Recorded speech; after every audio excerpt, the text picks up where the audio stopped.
tal? Muy buenas tardes, soy Héctor de Mauleón, le agradezco que nos acompañe nuevamente en una emisión del Foco. Como cada semana le doy la bienvenida a Beca Duncan. Bienvenida. Hola, Beca. bonito domingo, ¿qué tal?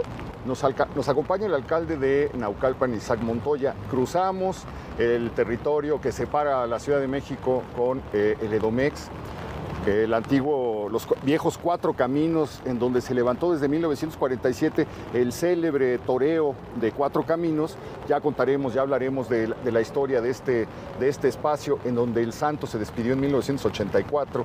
Es una de las cosas que marcaron su historia. Para contar ahora la historia de un municipio que, pues, cuando uno pasa por el segundo piso y pasa por el periférico, por la Gustavo Vaz, etcétera, pues no imagina que pueda esconderse una historia tan antigua que se remonta a antes de la llegada de los teotihuacanos, a antes de la llegada de los mexicas, a un mundo del que quedan contados vestigios en el municipio de Naucalpan. Naucalpan, bienvenido Isaac Montoya.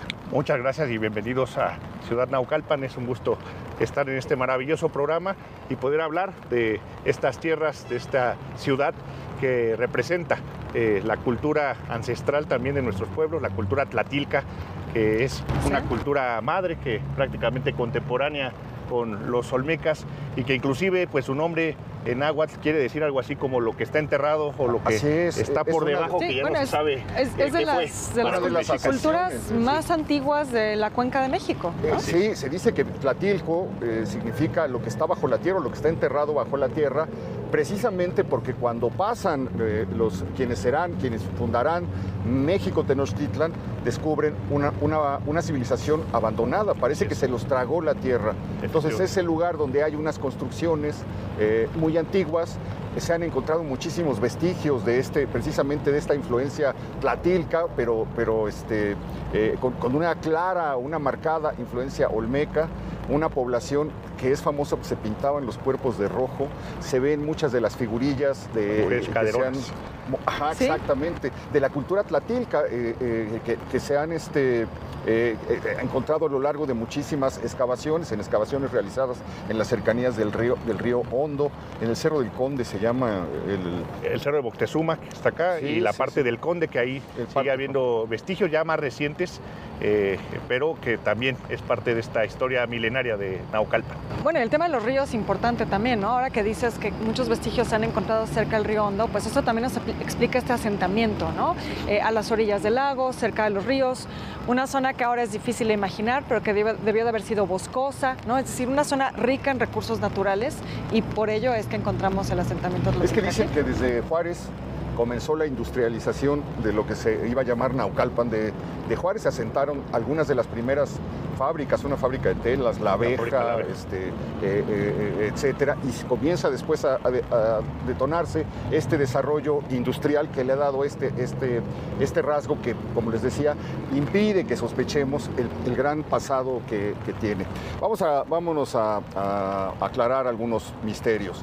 Cuatro Caminos. Es muy sugerente el nombre de los Cuatro Caminos. ¿Qué pasaba, qué se cruzaba a unos kilómetros de este sitio donde nos encontramos para que recibiera el nombre de Cuatro Caminos? ¿Cuáles eran esos cuatro caminos? Realmente era el punto de encuentro. Está la calzada México-Tacuba, que venías desde Tenochtitlán, y aquí era un punto donde el nombre tiene, digamos, diferendo, si es Cuatro Caminos, cuatro casas, Naucali, que es Nahuicali, que es quiere decir Cali, casa, y Nahui 4, y en efecto pues los cuatro barrios que se quedaron a lo largo de la historia como los barrios fundadores, aunque hay otros barrios incluso que aparecen desde antes de la llegada de los españoles ya como asentamientos definidos, como el pueblo de Chimalpa, que es en la parte más alta y boscosa de Naucalpan, en donde aún se habla el otomí, igual que en Santiago Tepatlasco, pero los cuatro barrios que se reconocen son San Lorenzo Totolinga, es San Esteban Huitzilacasco y también es San Juan Totoltepec, son parte de estas comunidades originarias, y San Luis Tlatilco. Y estos cuatro barrios pues es donde se considera que son los pueblos fundadores y que al día de hoy mantienen y preservan algunas de estas tradiciones y costumbres que se han mantenido a lo largo de los siglos. Muy bien, pues eran cuatro, perdón, Beca. No, no, solo iba a preguntar, el tema otomí también es importante destacarlo, ¿no? Claro. Es una de las influencias culturales que se encuentran, como bien dices, todavía hoy, pero muchos de los nombres de estos pueblos tienen origen otomí, ¿cierto? Sí, y se preserva. Al día de hoy San Francisco Chimalpa prácticamente son sus 40 barrios. También tenemos Santiago Tepatlasco, que mantienen en sus 25, 26 barrios todavía esa influencia, no solo la lengua, también las tradiciones, y esto pues nos habla de ese poder cultural que se preservó, y no olvidar que los otomíes como tal pues eran en su momento aliados de los españoles, por lo tanto esta zona, digamos, se preservó a pesar de la caída de Tenochtitlan. Bueno, también habla de todas las culturas que se encontraron en esta zona de confluencia. Claro. Entonces era un camino que venía de México Tenochtitlan, es decir, de México Tacuba. Había otro camino que llevaba hacia Huixquilucan. Sí, que se mantiene, ahora se le considera el camino viejo a Huixquilucan, está el camino nuevo y está la parte de conexión hacia ahí, y obviamente la conexión hacia el lado de Toluca, que es la parte que se mantiene también. Históricamente esto formó parte, digamos, del reino de Azcapotzalco, pero a la caída de Azcapotzalco, al triunfo de la Triple Alianza, queda adscrito al señorío de Tacuba. Sí, claro. Y el otro misterio, la otra leyenda, no sé si es leyenda o es historia, que es que tras la huida de la Noche Triste, los españoles no pararon, Cortés no paró a llorar, bueno, ya, a eso me refiero con la leyenda, pero no pararon en Popotla, donde está el viejo Ahuehuete, o el cadáver del viejo Ahuehuete, que todavía podemos ver y apreciar, sino que siguieron hasta este lugar donde se encuentra lo que muchos historiadores y cronistas creen que es el Ahuehuete original, en donde efectivamente se detuvieron los españoles después de la huida, y se les ata ahí la otra historia, que al partir dejan abandonada una imagen de la Virgen de los Remedios, en donde años después, casi 20, 25 años después de la caída de Tenochtitlan, un cacique de la zona de esta zona tlatilca encuentra la imagen, levantan un pequeño santuario que se conoce como el Santuario de los Remedios, que será el corazón religioso de la vida de este lugar durante los años de la dominación española. Sí, y el árbol está en el barrio también originario de San Juan Totoltepec, donde se considera ahí, de acuerdo a estas versiones, que pudo haber sido el punto donde ya por la distancia se pudieron descansar, se pudieron sentar los guerreros españoles, y es donde pudo también Hernán Cortés lamentarse de la derrota que acababa de sufrir.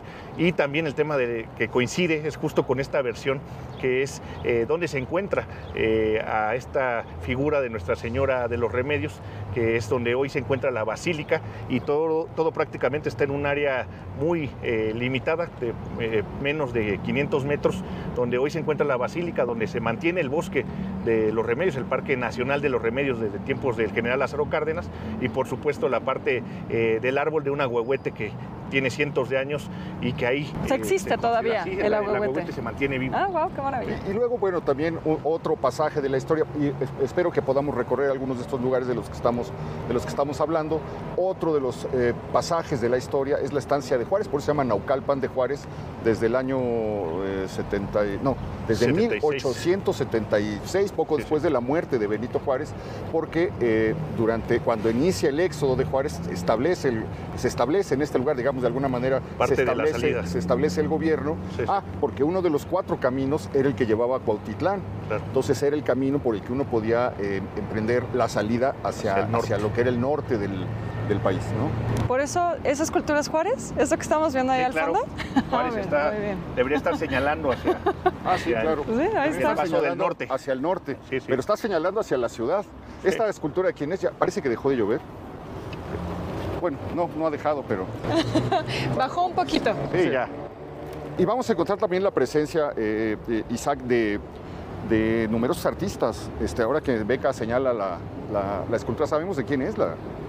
No tengo con precisión, porque hubo varias esculturas que han pasado a lo largo de varias administraciones. Como suele pasar. Y quedó esta última. Pero bueno, pues por aquí anduvieron desde luego los clásicos de la arquitectura, Beca.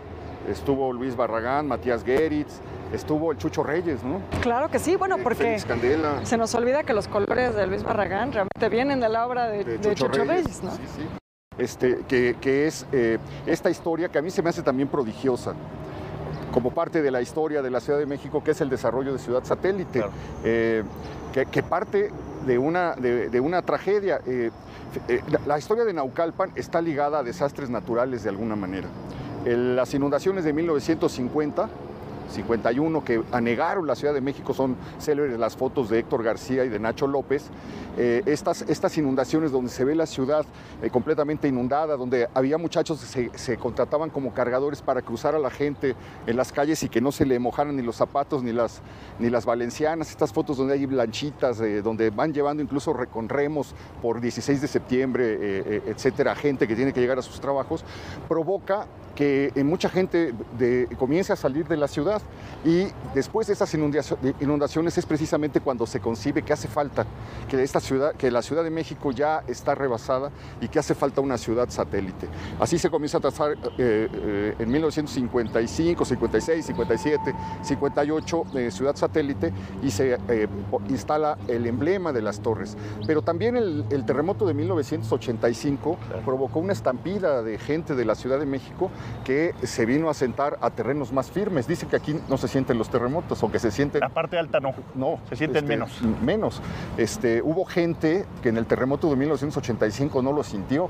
Eso me parece sorprendente. Lo mismo pasó en los terremotos de 2017. Entonces mucha gente vino a este lugar, comenzó a invadir de manera irregular algunos terrenos, a asentarse en otras colonias, etcétera, y eso empujó el crecimiento de Naucalpan, ¿no? Y bueno, ¿por qué nos platica un poco, Isaac, acerca del Palacio Municipal, de la historia de este palacio? Nuestro palacio lo vino a inaugurar en los años 50 el presidente López Mateos. Estaba de gobernador el doctor Gustavo Vaz, y pues fue parte también de un terremoto anterior que había sacudido y que ese sí se sintió. Estaba en el centro de Naucalpan. ¿57? Sí, y ahí se cayó el antiguo Palacio Municipal, o presentó daños con el del Ángel, cuando cayó el Ángel. Sí, y fue que se vio la necesidad de tener un nuevo Palacio Municipal, que si bien está en la parte céntrica, propiamente ya es al lado de Naucalpan Centro, que es el pueblo de San Bartolo Naucalpan. Acá ya es fraccionamiento El Mirador, y pues se hace un edificio con arquitectura moderna, que es muy peculiar, a unos cuantos metros del periférico del Boulevard Manuel Ávila Camacho, y pues que desde entonces es nuestra sede de gobierno. ¿Por qué se le habrá impuesto San Bartolo?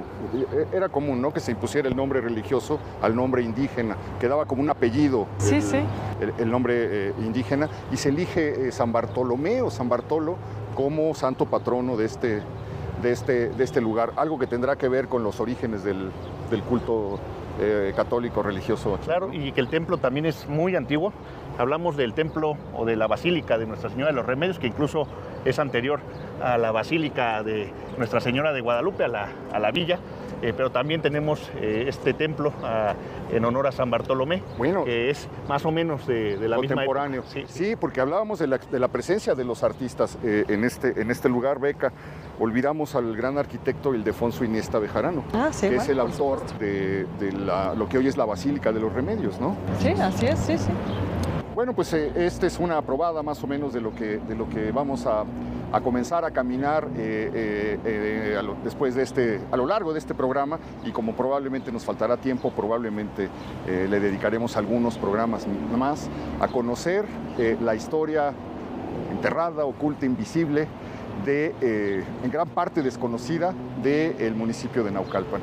Espero que nos acompañen.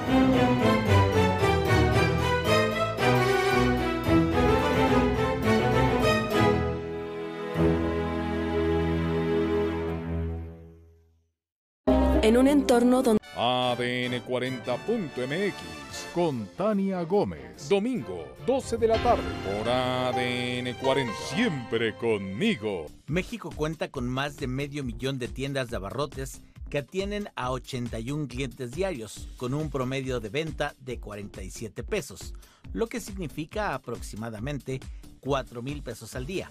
Sin embargo, el 42% de estos establecimientos no usan herramientas digitales. Un estudio realizado por una comercializadora a nivel nacional que impulsa las ventas de estos establecimientos señala que la incorporación de herramientas tecnológicas tendría un impacto positivo en sus ventas, ya que éstas podrían llegar a duplicarse, pues cada vez son más las personas que utilizan el pago electrónico. Sin embargo, aún es necesario realizar un ejercicio de concientización entre los propietarios, pues aún existe cierto rechazo a la idea de incluir elementos tecnológicos en sus operaciones de rutina.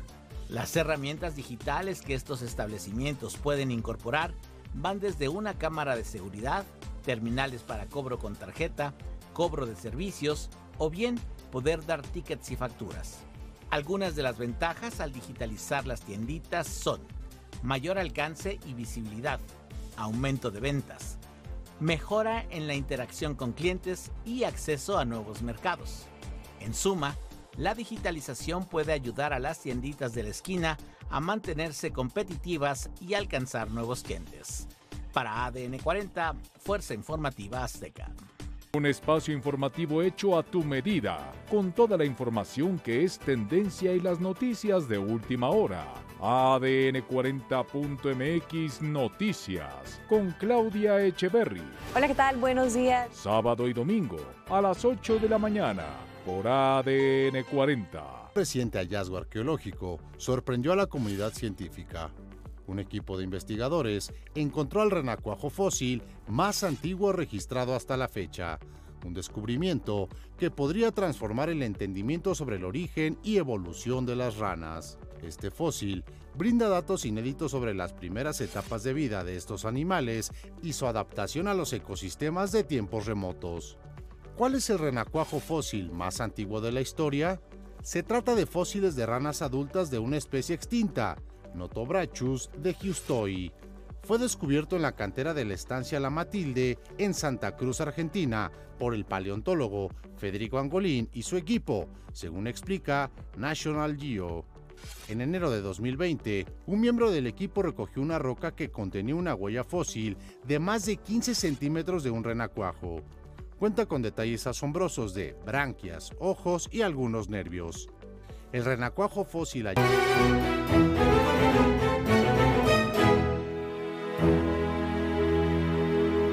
Pues no se imagina uno la existencia de un bosque verdadero en la zona de Naucalpan, a espaldas, muy cerca del Palacio Municipal.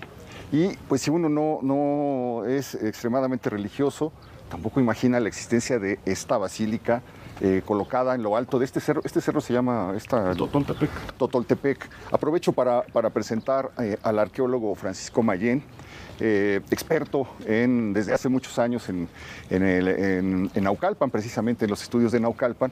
Y quisiera preguntarles, porque lo que se conoce es la antigua leyenda de que los españoles paran después de la Noche Triste frente a un ahuehuete que se encuentra en este lugar, si descartamos el ahuehuete de Popotla, y que parten hacia Tlaxcala para recomponerse, etcétera, y dejan abandonada una imagen que, según la leyenda, un personaje local de nombre Secuautli encuentra años después, 20, 25 años después, y que es la imagen de la Virgen de los Remedios, y a partir de eso se habría construido aquí lo que hoy es la Basílica de Nuestra Señora de los Remedios. Y era una imagen que venía trayendo un hombre de apellido Villafuerte, me parece, ¿no? Sí, que venía con el capitán Villafuerte trae esa imagen desde España, y es con la que la historia menciona que se realizan las primeras misas aquí en México, en lo que hoy es México. Ahora, eso es la leyenda. Es la leyenda. Porque hay otra historia que parte de documentos históricos. Sí, sabemos como investigadores que tenemos que basarnos en documentos y fuentes, y casualmente encontramos un acta notariada fechada en 1574. Está en el Archivo Histórico de la Ciudad de México. Y esta acta menciona cómo fue pues el momento exacto de la salida de los españoles de Tenochtitlan y cómo llegan aquí a San Juan Totoltepec, que es el pueblo otomí que los cobija y les da protección. Esa noche se menciona y se refiere esa misma noche de la huida, el 30 de junio, se refiere a que se aparece la Virgen María, se le aparece a Hernán Cortés aquí abajo, al lado del río, y le da mantenimientos y le da protección. Hernán Cortés le promete que le va a construir una capilla y hasta la fecha sigue el ábside y los restos de la capilla aquí abajo. ¿Lo podemos ver? Por supuesto que sí. Vamos un poco más adelante a conocer ese lugar. Pero sería el origen del Santuario de los Remedios original. El origen del sincretismo religioso que se realiza a través de la imagen de María como forma universal de protección ante los pueblos y las deidades prehispánicas que se veneraban aquí muy cerca en el Cerro de Moctezuma, el cerro que está aquí al lado. Pero ¿cómo es eso de que se veían unas luces en la noche que vieron desde la capital de la Nueva España en un cerro iluminado? El acta notariada refiere que el primer día de septiembre se veían, en 1574 se vieron esos fuegos enormes sobre esos cerros, sobre la parte poniente de la cuenca, y al otro día mandan al visitador real. Llega el visitador real y revisando la zona encuentra los restos de la capilla ya derruida y bajo la techumbre encuentra la imagen de Nuestra Señora. ¿En una caja? No. ¿O solamente así? Entonces es real que habían abandonado la imagen, que la habían olvidado. De acuerdo a la investigación que se realizó, hay un periodo de 45, 50 años donde hay una laguna histórica entre qué fue lo que pasó ahí. Dentro de la suposición del pacto político entre los grupos otomís y los españoles que estaban estableciéndose, se abandona la capilla aquí abajo, que es una ermita más bien, y es esa laguna la que no sabemos qué pasó con exactitud. En la tradición prehispánica los cerros suelen ser espacios de veneración, ¿no? Sí, entonces, por supuesto. ¿hay alguna evidencia de que aquí existiera? Porque hablábamos de la Basílica de Guadalupe, ¿no? Hay de pronto como una cierta similitud. ¿Hay evidencia de que aquí hubiera algún culto, algún templo, alguna cosa previa? Y es sumamente interesante porque en el Cerro de Moctezuma, de acuerdo a estas crónicas iniciales de la conquista de la Nueva España, tenemos el templo dedicado a Tosi, que es nuestra abuela para los otomís. Y dentro de los estudios que se hicieron, junto con el doctor Arturo Montero, que es especialista en arqueoastronomía, descubrimos que el primer día de septiembre el sol sale sobre el Cerro de Tepeyac, haciendo una conjunción, porque el Cerro de Moctezuma está exactamente al norte del cráter del volcán Ajusco, donde se veneraban a las deidades del agua. Ok, pero digamos aquí donde se encuentra hoy esta basílica no hay ningún resto tenemos abajo. Evidencias de restos prehispánicos, todo era tepetate. Lo que suponemos es que dentro del pacto social se permite que se mantenga el acuerdo para mantener el templo de la diosa nuestra abuela, Otomi, que perdure a través del tiempo. Okay. Sí, ese es el... Ahora que dice tepetate, Isaac, se dice que la catedral metropolitana de la Ciudad de México fue hecha con piedra extraída de esta zona, claro, de las minas de este lugar. Y tenemos también una cantidad importante de registros acá. El arqueólogo nos podrá decir de maestros canteranos de Naucalpan, que al día de hoy todavía se mantienen algunas familias. ¿Son manos de Tlatilca, sería? ¿O? No. Aquí la historia de Naucalpan es extensa. Los tlatilcas tienen 3,000 años de desaparecidos. Sí, digamos, bueno, claro, hasta los de hecho, tlatilcas, cuando llegan los mexicas ya no están. No, 900 antes de nuestra era es más o menos... 1200, 900 antes de nuestra era. Pero aquí el pueblo, los pueblos otomíes que están aquí en San Lorenzo Totolinga, donde están los yacimientos de cantera, es de donde sale toda esta piedra de los arcos y de muchísimas construcciones en el centro de México. Entonces son manos otomíes las que digamos, permiten la existencia de la catedral metropolitana y se usa para otra cosa la cantera de estos lugares. El acueducto está construido con esa cantera y muchísimas de las piedras de los palacios que existieron en el centro de México vienen de esta cantera. De este lugar. Bueno, vamos a platicar. Estamos ya en el atrio del santuario de la Basílica Nuestra Señora de los Remedios, que se atribuye, o no sé si se atribuye o está documentada, se soporta de manera documental a Ildefonso Iniesta de Bejarano y Durán. Sí, aunque volvemos a la leyenda, ¿no? A lo romántico de toda esta historia, es que de una noche, de un día para otro, los ángeles bajaron y la construyeron, ¿no? Claro, sí. Bueno, pero sí tiene distintas etapas, ¿no? Que se pueden rastrear hasta el siglo XVI. Sí, debió de haber sido una construcción más chica, de estilo plateresco como es la época, y después varias etapas y varias épocas de construcción. Bueno, que hay que recordar por qué es tan relevante la presencia de Ildefonso Iniesta. Pues él es el autor de la iglesia de la Santísima, de la Veracruz, o sea, realmente una de las figuras más destacadas. De los templos iniciales, estamos hablando de 1574, sí. Es el virrey de Almanza. Sí. Martín Enríquez de Almanza, es en esa época, y donde Ildefonso tiene actividad. Sí. Oye, ¿qué podemos decir de la fachada de la basílica? ¿Plateresca? No, esta ya no es plateresca. La doctora, creo que sabe más de arquitectura de este periodo. No, yo doctora no soy doctora. Pero, pues es muy austera, es neoclásico. Ya esta fachada es para 1938, 1945, más o menos. Ah, la hacen tan posterior. Sí. Sí, tiene varias etapas constructivas. Entonces, ¿qué queda de ese momento? ¿La imagen? Pues podemos entrar al camarín de la Virgen, que es sumamente interesante y tiene ahí un decorado churrigueresco muy Ahora, al ir subiendo, porque hay que subir una cuesta algo pronunciada para llegar a este lugar, se iban viendo unas como estaciones a los lados con inscripciones. Son los misterios. Son los misterios. Cuando suben las procesiones ya durante el siglo XX, se crean estas estaciones donde se rezan los misterios, pero el camino original durante el siglo XVI y XVII es por el otro lado, es por esta parte de la pendiente del cerro, y ahí hay incluso un milladero del siglo XVIII, XIX. ¿Qué es la zona que nos decías fuera de cámara, que es un pueblo que permanece, ¿no? Aquí a un lado. El pueblo de los Remedios. Bueno, pues no nos acercamos a ver si saliendo, pero es que cuando se para uno en las puertas se alcanza a dominar buena parte del Valle de México, todo alrededor. Valle de México, ¿no? Villafuerte es quien se supone que trae la imagen, ¿no? Sí, el capitán que la trae Villafuerte. Desde España. Sí. Juan Rodríguez de Villafuerte se supone que es este hombre de Cortés que trae la imagen consigo, entiendo que desde España la viene cargando, sí, ¿no? tiene un origen en España, de Extremadura precisamente. Muy bien, vamos adelantamos entrando. Por favor, lo sigo. Vamos aquí nosotros. Solo por mostrar el camino. Sí, muéstrenos. El interior también es una remodelación reciente. Sí, es un neoclásico del siglo XX, donde difícilmente encontraríamos elementos. Aquí lo que sí, al cruce hay una piedra muy interesante, en un momento la vemos, estamos a unos metros, en donde se menciona que este es el paraje verdadero de la aparición de la Virgen, pero no coincide con el documento, con el acta notariada en cuanto a la ubicación. Precisamente está aquí. Ah, ya, sí. A ver.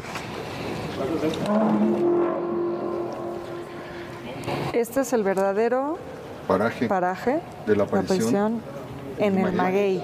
La historia es que aparece en un maguey, entonces. La historia es que se encuentra dentro de un maguey y todos los elementos iconográficos de la Virgen de los Remedios están. De hecho, hay una lámina que represento ahí en un libro que hice hace algunos años, en donde está Mayagüel y está Nuestra Señora de los Remedios, adoptando desde el Códice de Feyerabad y Mayer, adoptando los mismos elementos iconográficos con la Virgen María de los Remedios. Mayagüel, la diosa del pulque. Sí. Qué interesante. Veo unos retablos que aparentemente son muy antiguos. ¿Proceden del santuario original? Sí, ya son siglo XVII, siglo XVIII. De hecho, hay una relación de todos los tesoros de la Virgen desde el siglo XVI, desde los inicios. En todo el México virreinal venían a donar gemas, diamantes, oro. Fue muy rica la Virgen de los Remedios. Esto es de estilo neoclásico, pero ya es un estilo seguido en el siglo XX. Sí. Pero probablemente en algún momento pasó el neoclásico por este santuario. Sí, por supuesto. Sí. Y bueno, el barroco desde luego, ¿no? Lo vemos en la pintura. Sí, son retablos muy interesantes. Habría que impulsar su restauración, su protección, porque tenemos muy poca información acerca de estos retablos.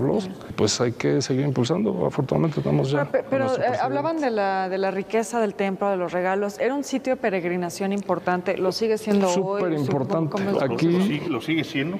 Obviamente, acá decimos que hubo una sentencia histórica, porque al ser la Virgen de los Remedios el estandarte de los realistas, la Virgen de Guadalupe el estandarte insurgente, obviamente que con el triunfo independentista pues hubo un declive no solo de la Virgen como figura de adoración, sino también pues en general de este sitio, y hoy pues lo que queremos es que se voltee a ver, que se vuelva a tener esta presencia pues de turismo, de gente que venga a visitar este lugar tan maravilloso rodeado de bosque, a pesar de, que tiene tanta relevancia eso, para la historia. La importancia de la Virgen cubrió toda la historia. Cuando había una epidemia, cuando había una inundación, la sacaban de aquí, la iban llevando.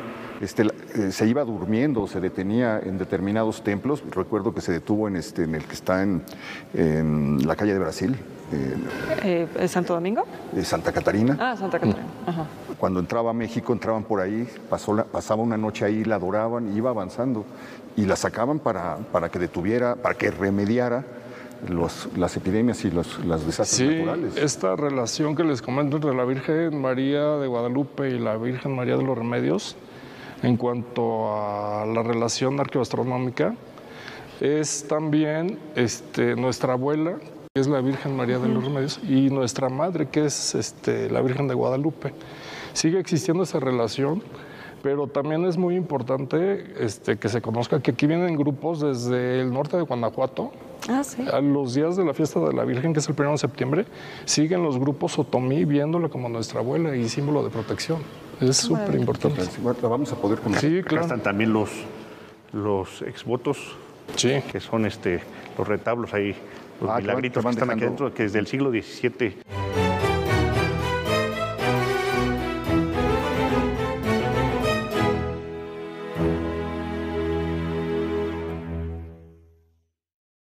Por fin es junio. ADN 40.mx con Tania Gómez. Domingo, 12 de la tarde, por ADN 40. Siempre conmigo. México cuenta con más de 500,000 de tiendas de abarrotes que atienden a 81 clientes diarios, con un promedio de venta de 47 pesos, lo que significa aproximadamente 4,000 pesos al día. Sin embargo, el 42% de estos establecimientos no usan herramientas digitales. Un estudio realizado por una comercializadora a nivel nacional que impulsa las ventas de estos establecimientos señala que la incorporación de herramientas tecnológicas tendría un impacto positivo en sus ventas, ya que éstas podrían llegar a duplicarse, pues cada vez son más las personas que utilizan el pago electrónico. Sin embargo, aún es necesario realizar un ejercicio de concientización entre los propietarios, pues aún existe cierto rechazo a la idea de incluir elementos tecnológicos en sus operaciones de rutina. Las herramientas digitales que estos establecimientos pueden incorporar van desde una cámara de seguridad, terminales para cobro con tarjeta, cobro de servicios o bien poder dar tickets y facturas. Algunas de las ventajas al digitalizar las tienditas son mayor alcance y visibilidad, aumento de ventas, mejora en la interacción con clientes y acceso a nuevos mercados. En suma, la digitalización puede ayudar a las tienditas de la esquina a mantenerse competitivas y alcanzar nuevos clientes. Para ADN 40, Fuerza Informativa Azteca. Un espacio informativo hecho a tu medida, con toda la información que es tendencia y las noticias de última hora. ADN 40.mx Noticias, con Claudia Echeverry. Hola, ¿qué tal? Buenos días. Sábado y domingo, a las 8 de la mañana, por ADN 40. Reciente hallazgo arqueológico sorprendió a la comunidad científica. Un equipo de investigadores encontró el renacuajo fósil más antiguo registrado hasta la fecha, un descubrimiento que podría transformar el entendimiento sobre el origen y evolución de las ranas. Este fósil brinda datos inéditos sobre las primeras etapas de vida de estos animales y su adaptación a los ecosistemas de tiempos remotos. ¿Cuál es el renacuajo fósil más antiguo de la historia? Se trata de fósiles de ranas adultas de una especie extinta, Notobrachus de Giustoi. Fue descubierto en la cantera de la estancia La Matilde en Santa Cruz, Argentina, por el paleontólogo Federico Angolín y su equipo, según explica National Geo. En enero de 2020, un miembro del equipo recogió una roca que contenía una huella fósil de más de 15 centímetros de un renacuajo. Cuenta con detalles asombrosos de branquias, ojos y algunos nervios. El renacuajo fósil hallado en Argentina tiene entre 161 y 168 millones de años. Este fósil no solo es el más antiguo de su tipo conocido hasta ahora, sino que también supera en aproximadamente 30 millones de años al anterior registro más antiguo de un renacuajo. Para ADN 40, Fuerza Informativa Azteca. ¿Te gusta conocer todo lo que sucede en el mundo del espectáculo y la cultura pop? Horacio Villalobos, Pilar Bolívar y Alejandro Bro tienen para ti todos los detalles. Extra 40, sábado a la 1 de la tarde, por ADN 40. Siempre conmigo. Un holograma de una trabajadora sexual acecha el barrio rojo de Ámsterdam.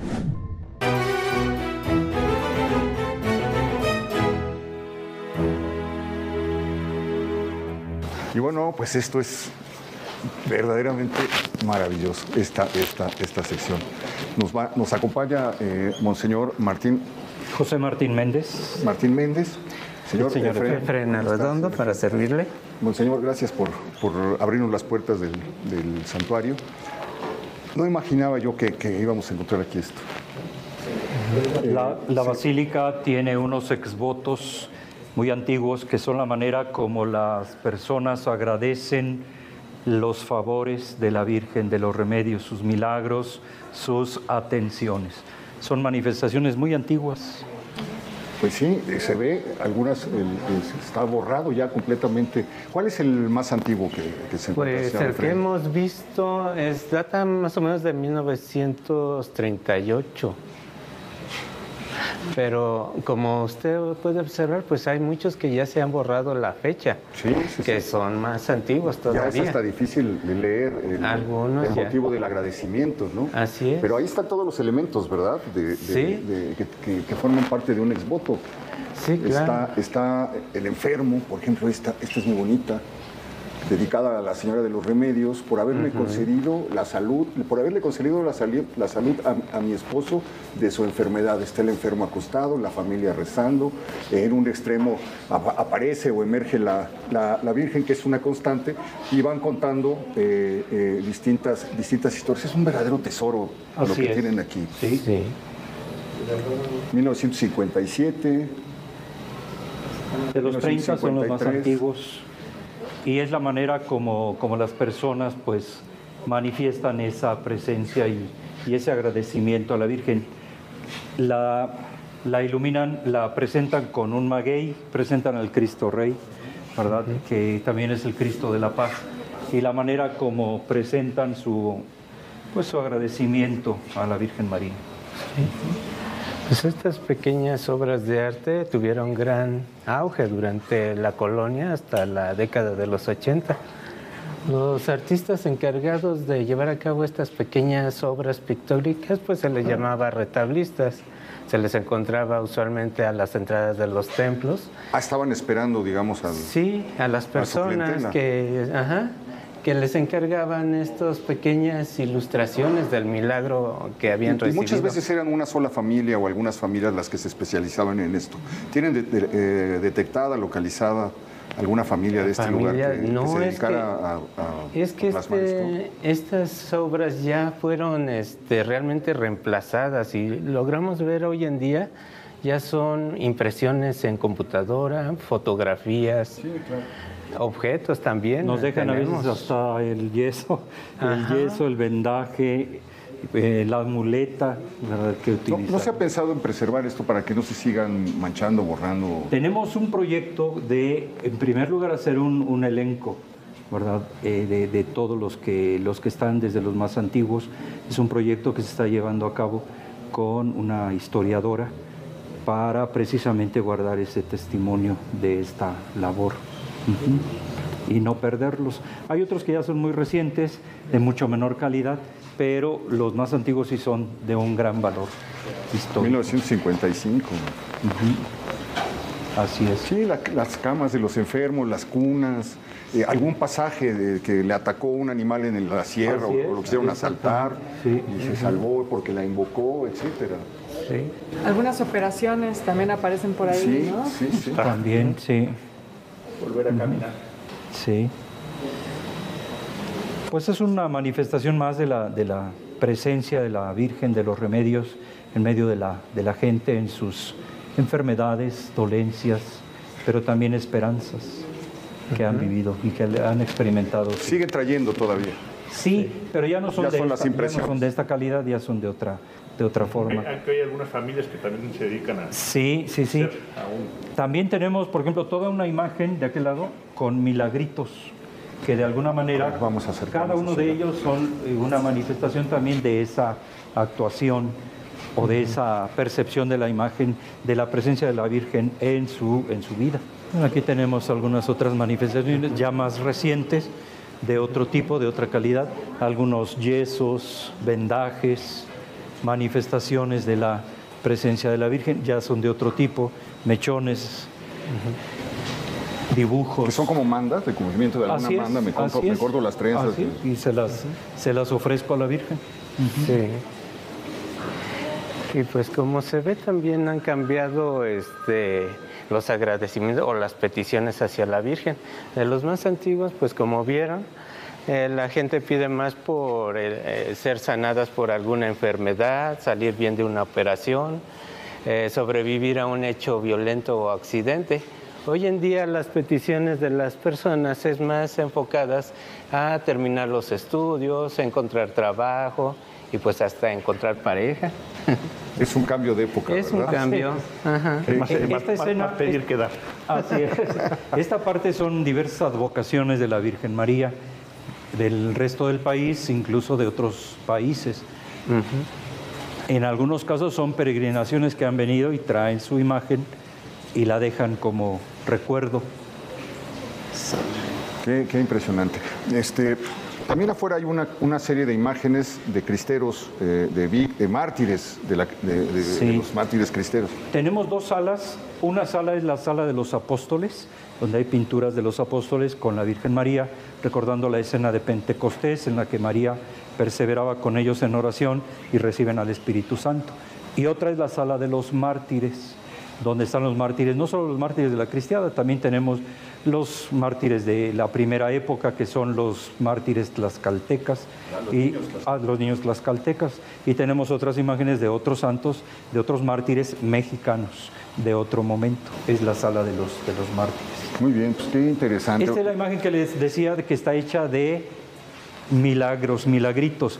Cada uno de estos son un milagro. Son milagros que la gente ha traído y que se han colocado para figurar esta imagen. Entonces está decorada con los milagros que la misma gente ha traído. Está bellísimo esto. Sí. Pues algunos. El maguey y la Virgen, todo hecho con estas figuritas donde se ven las piernas de los enfermos que volvieron a caminar. Sí. Los brazos también, brazos, corazones, de pronto aparecen también. Sí. Pues increíble. Pues vamos a conocer a Nuestra Señora de los Remedios. Acompáñenos.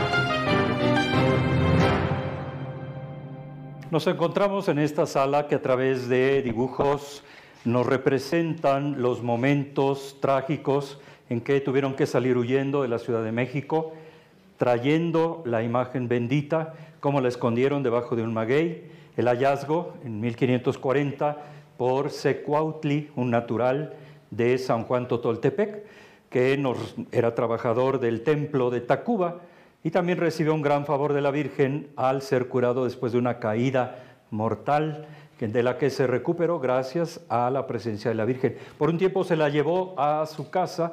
De hecho, hay restos de una ermita en las orillas de San Juan Totoltepec, pero nos dice que la imagen se venía para este lugar. Entonces se terminó haciéndole su casita aquí en este sitio. Ya, bueno, según esta relación, entonces Juan Rodríguez de Villafuerte la deja escondida. Sí, para poder regresar más adelante y cuando hayan pasado lo que tuviera que pasar después de la noche triste para poder recuperarla. Y esto nos da la explicación también de por qué se le conoce como Juan Águila. Sí, así es. Su nombre es Cuautli. Recordando en esta tradición mariana, el águila es la única que puede acercarse hacia las deidades, hacia el sol y hacia la Madre María. ¿Estos cuadros quién los hizo? ¿Desde qué año están? Estos cuadros fueron elaborados en los años 80, como para no olvidar estas escenas tan simbólicas, tan representativas para todos nosotros. Algunos de ellos evocan imágenes de narraciones históricas. Sí, veo que citan hasta el libro de donde la sacaron. Ahí había uno de Porrúa, por ejemplo, aquí está Enciclopedia del Estado. La historia verdadera. Claro. Así es. Son escenas que reflejan esos momentos. Y la imagen fue depositada en un mesontete, le llaman. Cuando raspan el maguey se hace un boquete y entonces ahí todavía tenemos en el museo, tenemos uno que representa eso, el mesontete, que realmente sí protege. La imagen de la Virgen es una imagen pequeña, 27 centímetros. Entonces la idea era esa precisamente. 1520 salen huyendo con la idea de regresar por ella. Pero ya no la localiza Rodríguez de Villafuerte, ya no puede volver por ella, entonces. No sabemos si ya no existía él o ya no ubicaban el lugar y entonces quedó en este sitio hasta 1540, que fue cuando Cuautli la encuentra y la lleva a... Es maravillosa la historia de las luces en el cerro, ¿no? Sí, sí. Y es el cerro de Otomcapulco. Otomcapulco. Bueno, Otomcapulco es la casa de los otomís y es el que hoy conocemos como Cerro Moctezuma, que está allá enfrente. Y este es el Cerro Totoltepec, aunque hay dos teorías. Unos aseguran que este es el Otomcapulco, pero donde quedan los restos arqueológicos del adoratorio prehispánico es en el Cerro que vamos a ir para allá, ¿verdad? Lo vamos a poder conocer. Bueno, pues yo ya estoy ansiando entrar a ver esta imagen. Por favor, adelante, pase. Vamos. Esta es la sala de los apóstoles, como nos recuerda el Evangelio. La Virgen María con los apóstoles esperan la llegada del Espíritu Santo y previo ya a la entrada al camerín de la Virgen tenemos esta sala de los apóstoles, la venida del Espíritu Santo y la imagen de Nuestra Señora de los Remedios junto con los apóstoles. ¿Estas imágenes de qué época son? ¿Se sabe? Estas imágenes son aproximadamente de 1970. No son tan antiguas, pero quieren reflejar aquella sí, están hechas antigua. Muy bien.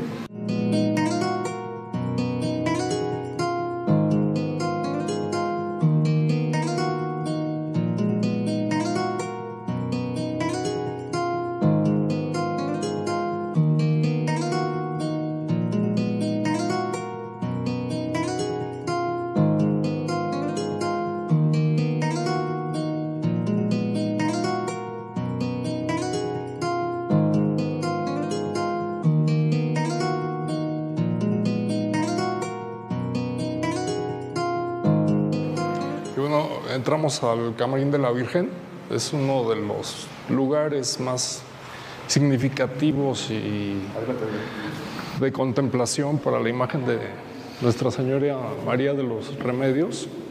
Si ven la cúpula está decorada esplendorosamente, aquí es donde puedes venir a meditar y a pedir, a platicar con nuestra Madre. Podemos subir por aquella escalera para apreciarla de cerca. Este es un cielo barroco que lo vemos ya pues abundantemente ilustrado con motivos marianos que nos hablan de la puerta del cielo, que nos hablan de la estrella, de la evangelización, nos hablan de la iglesia firmemente asentada, de la palma del martirio, todos estos motivos con los cuales se celebra a la Santísima Virgen María. Y bueno, un candil checoslovaco tenemos aquí. Es la torre, la casa.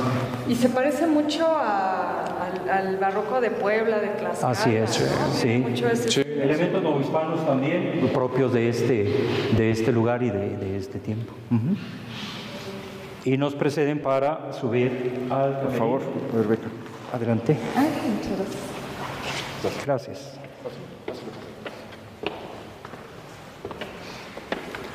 San Isidro. Sí.